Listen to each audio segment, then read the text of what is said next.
You ask Tiger to solve. This deals with linear equations with one unknown. The final result is n equals -1/2. Let's solve it step by step. Group all constants on the right side of the equation. Subtract 3/4 from both sides.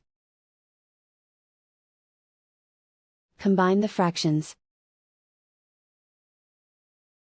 Combine the numerators. Reduce the zero numerator.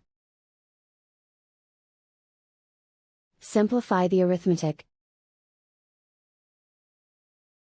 Combine the fractions. Combine the numerators.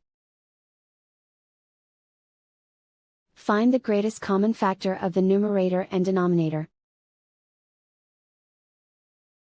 Factor out and cancel the greatest common factor.